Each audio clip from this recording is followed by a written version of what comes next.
देखिए इस किताब को। इसका नाम है भारत का स्वतंत्रता संघर्ष। इसमें शहीद भगत सिंह से जुड़े एक चैप्टर को पढ़ेंगे तो आपको हैरानी तो होगी ही, लेकिन साथ ही साथ गुस्सा भी आएगा। इस पूरे चैप्टर में शहीद भगत सिंह को एक नहीं, दो नहीं, बल्कि 25 से 26 बार उन्हें या तो आतंकवादी बताया गया है या उन्हें आतंकवादी गतिविधियों में शामिल होने की बात लिखी है। शहीद भगत सिंह के परिवार के लोगों ने इस पर कड़ी आपत्ति जताई। शहीद भगत सिंह के पोते यदविंदर सिंह ने इस बारे में मानव संसाधन विकास मंत्री स्मृति ईरानी को पत्र लिखकर शहीद भगत सिंह के नाम के साथ आतंकवादी शब्द हटाने की मांग की है। मैंने एचआरडी मिनिस्ट्री से ये मांग करी है कि जो इतने सालों से ये गलत चीज़ हमारे इतिहास में पढ़ाई जा रही है, इन महान शहीदों के बारे में जिन्होंने अपनी माँ भारती को आज़ाद करने के लिए कितने साल से आपको लग रहा है ये बुक चल रही है?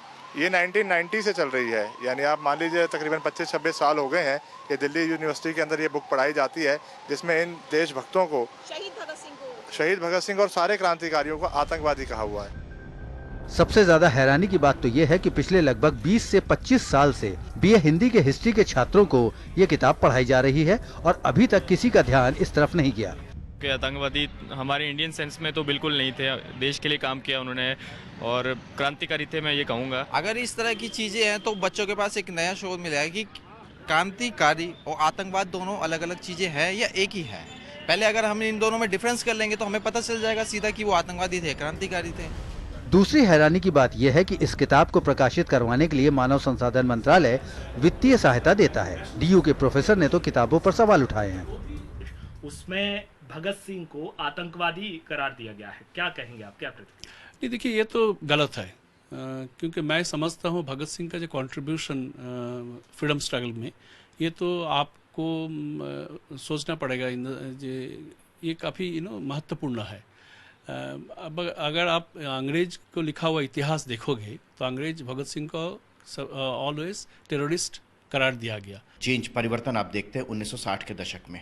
60 के दशक के पश्चात जो वामपंथी इतिहासकार आए, उन्होंने भारत के इतिहास को जिस तरीके से विकृत करने की कोशिश की, उसमें भगत सिंह आतंकवादी हो गए और सावरकर गद्दार हो गए। इससे पहले स्वतंत्र वीर सावरकर का नाम होता था। भगत सिंह क्रांतिकारी ऐसे होते थे जो समूचे देश के युवाओं के लिए अद्भुत प्रेरणा स्रोत थे। शहीद भगत सिंह ब्रिगेड इस बात को लेकर काफी आहत है। यदविंदर सिंह ने भी मांग की है कि तमाम किताबों की समीक्षा करने के लिए एक कमेटी का गठन हो। क्योंकि इस तरह के आपत्तिजनक शब्द ना आए, तो मुझे एक स्टूडेंट ने ही ये दिखाया था, उसके बाद इसको ऑब्जेक्शन हम कर रहे हैं, क्योंकि मुझे क्या सारे हिंदुस्तान को ये चीज़ गलत लगती है। आपने जो एचआरडी मिनिस्ट्री को लेटर लिखा है, किस तरह का आश्वासन आपको मिला है? अभी तो मैंने लेटर लिखा है, अभी उनसे मेरी मीटिंग होगी और मैं उम्मीद करूंगा कि जो पुरानी गलती इतने साल से जो पुरानी सरकारें करती आ रही हैं, वो प्रेजेंट गवर्नमेंट उसको ठीक करे।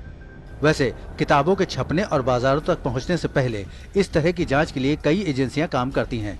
ऐसे में ये सवाल उठना लाजमी है कि इतने सालों तक इस तरफ किसी का ध्यान क्यों नहीं गया।